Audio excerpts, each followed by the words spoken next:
네, 그리고 지금 정책 모멘텀에 배당을 조금 더 받을 수 있는 종목들이 있는지 굉장히 궁금하실 것 같아요. 근데 오늘 아침에 한국투자증권에서 딱 9개의 종목을 픽해줬습니다. 그러니까 손쉽게 느끼면 되시겠죠. 그리고 투자 전략에 반영해 보시면 될 것 같습니다. 풀어드리면 정부에 대한 정책, 배당 소득세 인하가 확정된 그런 기업들은 아무래도 안정적인 수급이 들어올 가능성이 매우 높습니다. 그래서 이게 투자 포인트라고 보시면 될 것 같고요.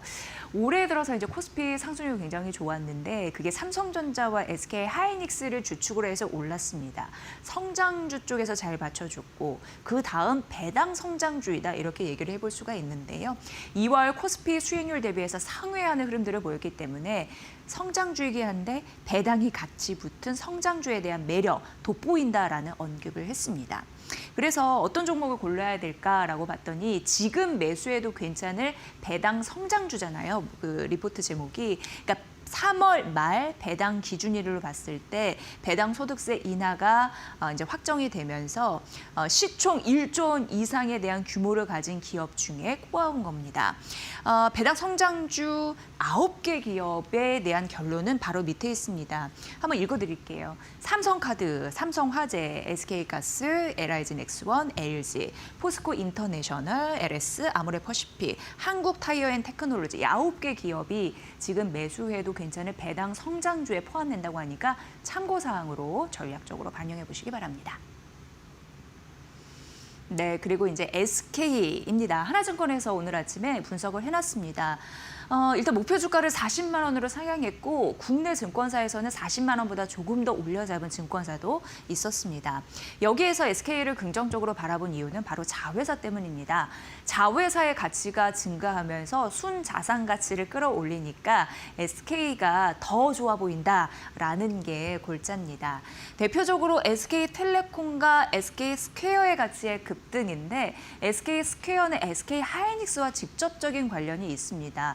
지분이 20.1%를 보유하고 있으니까요. 그러니까 SK하이닉스 잘 가면 SK스퀘어 잘 가는 거고 그런 흐름에서 최근 급등세도 이를 말해주는 거고요. 그렇다 보니까 SK스퀘어 잘 가고 또 SK텔레콤 이런 자회사들이 잘 가니까 SK 가치도 더 높아져야 된다라고 하나증권에서는 얘기를 하는 겁니다.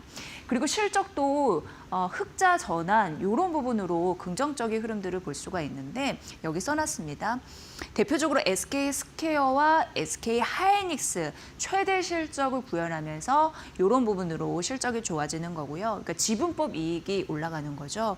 SK이노베이션 같은 경우에는 SK온이 사실상 적자입니다. 그럼에도 불구하고 석유, 화학 업황, 이번에 이제 이란 리스크 터지면서 더 그런 부분이 부각이 됐었는데 실적이 회복이 되면서 영업이익이 한 66%나 증가하는 흐름들이 나타나면서 3,300억 원을 넘을 것으로 예상이 되더라고요.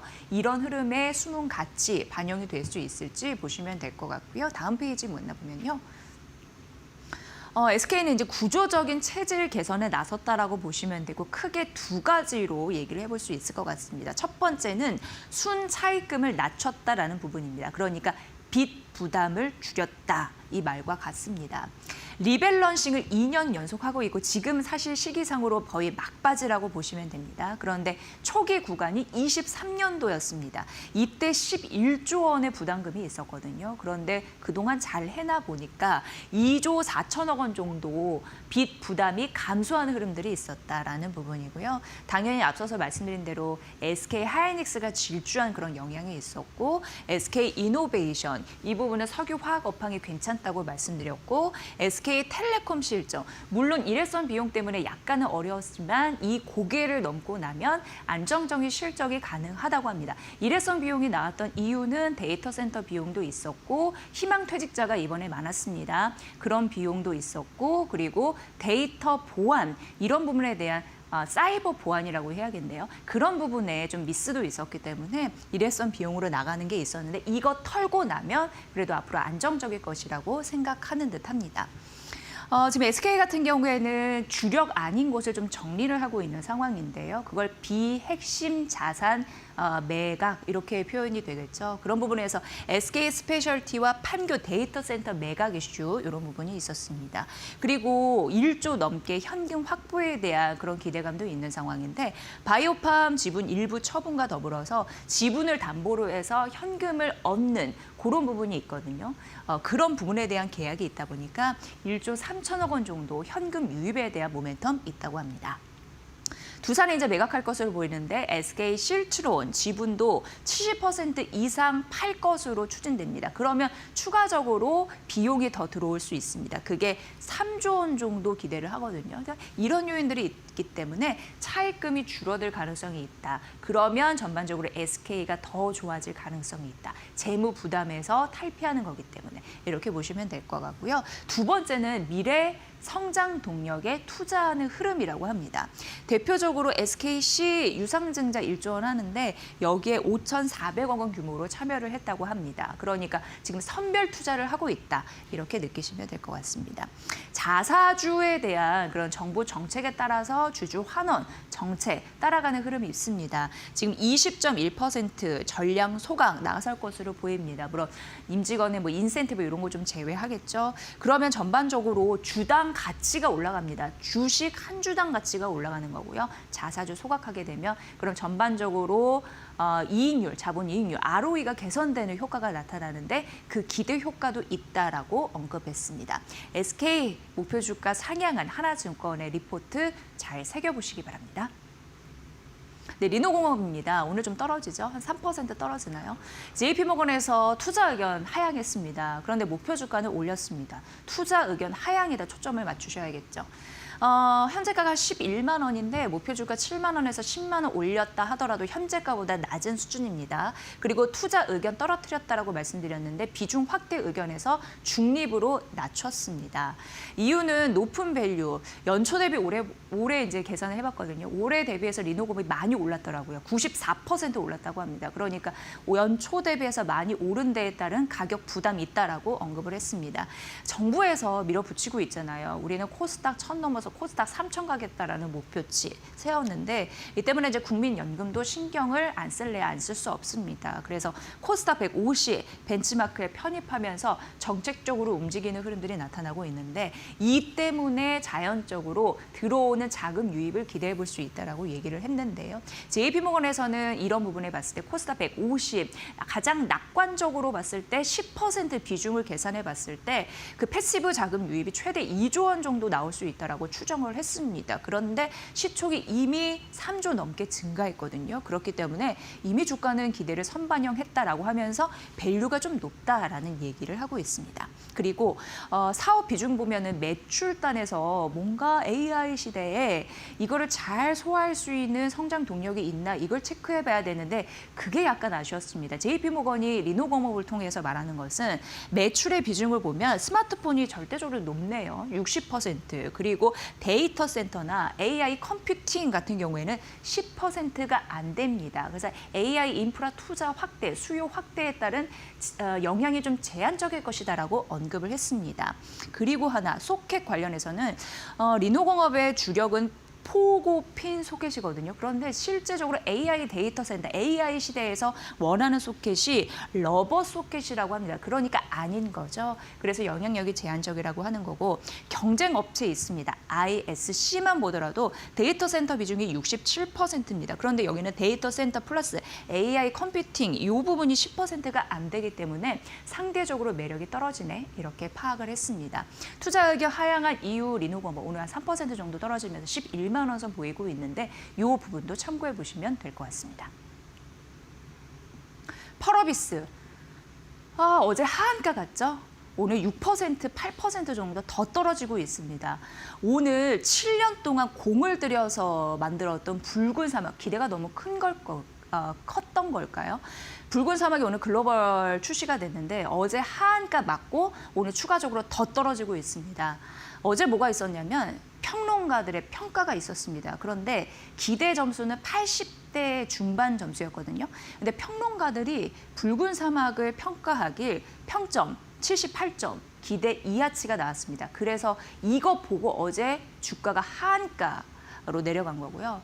오늘 이제 글로벌 출시 날인데 더 떨어지고 있는 흐름들이 나타납니다. 물론 골드만삭스에서는 이런 얘기를 하고 있습니다. 평론가의 평점 이렇게 나왔지만 평론가의 평점을 보니까 서사의 몰입도 이런 부분이 좀 적고 그리고 굉장히 그 조작 단계가 복잡해서 그게 좀 민감하다라는 얘기가 좀 있습니다. 뭐 이런 흐름들 때문에 평점이 좀 낮게 나왔다 이렇게 얘기해 볼 수 있는데요. 평론가의 평점은 그래도 이제부터 유저가 쓰는 부분은 또 다르기 때문에 앞으로 비평 점수가 흥행 성과로 연결은 안 되는데 초기 판매가 어떻게 되고 유저들의 반응이 중요한 변수다라고 얘기를 했는데 오늘 이제 글로벌 출시일 날 더 떨어지는 거니까 이런 부분에 대해서는 약간 좀 리스크가 있다라고 보여집니다. 어쨌든 골드만삭스에서는 매도 의견 얘기했고요. 32,000원 얘기했습니다. 현재 주가 오늘 더 떨어져서 어제 하한가 이후에 4만 원 선 보여지고 있는데요. 그러니까 골드만삭스는 탈출을 얘기하고 있는 거거든요. 7년 만에 이런 대작을 내놨는데 좀 주가가 이렇게 좀 많이 떨어져서 기업 입장에서 좀 우울할 것 같습니다. 투자자 입장에서 어떻게 판단해야 될지 지속적으로 후기 리포트 나오면 전해드리겠습니다.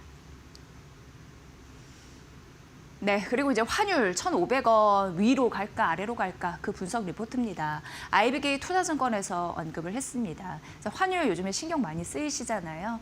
전해드리겠습니다. 일단 1,500원 선 IBK 투자증권에서는 단기 고점일 것이다 이렇게 언급을 했습니다. 오늘 실제적으로 이 선보다는 좀 떨어지는 흐름들이 나타나고 있습니다. 그러면서 1,400원대 반락 가능성 이런 부분을 언급했는데요. 왜냐하면 너무 많이 올랐기 때문이다 이렇게 생각하시면 될 것 같습니다. 그걸 쉽게 얘기해서 기술적 저항 그리고 펀더멘털 상에서 과매도 구간 이렇게 표현을 하고 있습니다. 이제 하지만 IBK 투자증권에서는 이런 얘기를 하더라고요. 단기 고점은 맞는데 앞으로 우리가 장기로 봤을 때 환율은 더 올라갈 수 있다라고 오히려 전망을 하더라고요. 그래서 연말이나 내년 같은 시기가 오면 1,500원에 환율이 안착할 수 있다라고 언급을 했습니다. 최근의 흐름을 보면 글로벌 무역 구조가 달라지고 있는 상황이고 우리나라도 코로나19 이후에 국제 수지 달라지고 있는 상황이고요. 그리고 그 이후에 원화 가치 이런 부분이 좀 달라지면서 재평가 시간이 오지 않을까 이런 시대적인 상황, 변화된 상황 이런 부분을 언급을 했습니다. 그런데 IBK 투자증권에서는 이 리포트가 말하는 이유를 좀 잘 들여다봤더니 어쨌든 지금은 1,500원 선이 단기이고 올해 연말이나 내년도는 결국 1,500원 선 안착이 될 텐데 1,500원 선 원달러 환율이 안착되더라도 우리는 위기로 느끼지 않아도 된다라는 게 사실 더 강조하고 싶었던 모양입니다. 왜냐하면 1,500원 선 안착되더라도 외환 위기의 위기는 아니고요. 국가 신용도에도 이상이 없다고 합니다. 그리고 지금 실질 실효 환율이라는 게 있는데요. 달러원 환율하고 약간 다른 개념입니다. 그러니까 진짜 원화의 가치가 무엇이냐.